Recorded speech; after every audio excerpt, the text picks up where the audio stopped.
The Wild West may have seemed like a cool place to be alive. Cowboys roaming around, no laws or phones, just you and your family chilling on your huge farm in the desert with a revolver in your hand and Arthur Morgan living across the road. However, the Wild West may not actually be as good as some movies and TV shows make it out to be. In fact, it would actually probably suck if you lived during the time of the Wild West. And you probably wouldn't last very long. Just to bear in mind, the average life expectancy back then was 30 years old, which would mean most of you watching would have already lived most of your life. First off, let's talk about lawlessness. The Wild West was notorious for its lack of law and order.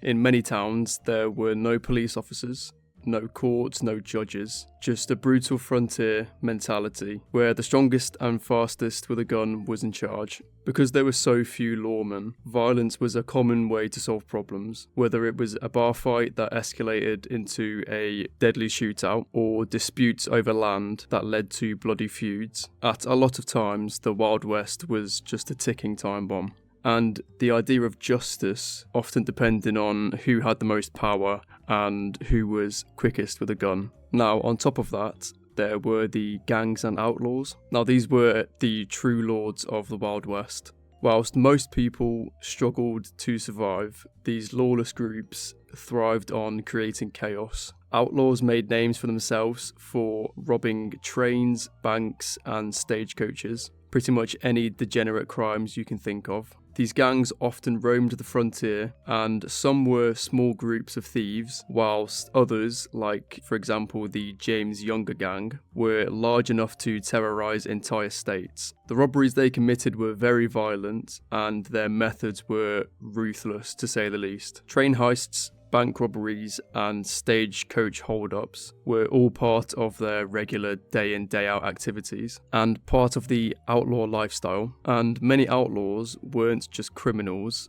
they actually became folk heroes in some eyes and were seen as rebels fighting against the system and protecting those and others who felt like they were victims of a government that had wronged them. So sometimes they weren't too bad. Now, you better hope you weren't born as a Native American, as during the time of the Wild West, they were forcibly removed from their ancestral lands, and as settlers pushed westward, Native American tribes were displaced and pushed onto reservations, and this was often by violent means. And entire cultures were destroyed in the process. You also may not have even been able to own a home. If you weren't relatively wealthy, you would have probably seen yourself just living in a tent for years at a time, or even your whole life. So you can imagine what this was like with the temperature of the Wild West. If you were a worker, you can also forget about employee rights, as at the time of the Wild West, there were no labour or wage laws. Basically, you were paid and treated fairly if your employer chose to do so, and if you complained, you were simply fired and blacklisted from work in that area. Then there was the environment. The Wild West wasn't exactly a welcoming place. Imagine having to carve out a life in a land with extreme temperatures, droughts, and limited resources, and your only source of food, farming, could be an absolute gamble. Crops often failed because of the lack of water or harsh winters. And on top of this, the isolation. Many families were forced to live miles away from the nearest towns, so if you did get sick or needed help, it could take days or even weeks before anyone could come to your aid. Essentially, if you became sick, you either got better by yourself or by your own means, or you died.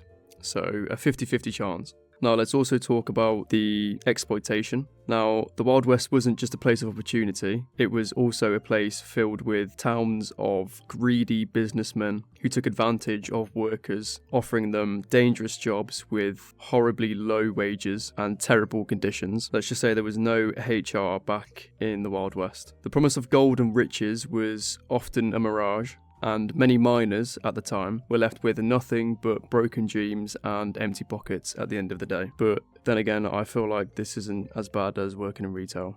And then there were also the animals. If you were unlucky enough to be born a horse, cattle or mule, you are in for a very rough time. They played crucial roles in settling the Wild West, but were often subjected to the same hardships as humans. Cattle drives, which were essential in transporting beef to markets, could take months, often across grueling, unforgiving landscapes. Many cattle didn't survive the journey, as they fell victim to disease, exhaustion, and even predators. And I think this is obvious, but horses were the primary mode of transport, but they were often overworked, especially in wagon trains. With little care and harsh conditions, many horses succumbed to injuries, exhaustion, and poor nutrition. Now, let's just say women didn't get the best of respect in the Wild West. While women did have opportunities that they might not have had in other parts of the country, life for them was still extremely tough. Many women found themselves in roles defined by traditional gender expectations, running households, raising children, and cooking meals. And those who did try to break out of these roles often faced discrimination and were limited in the types of work they could actually do.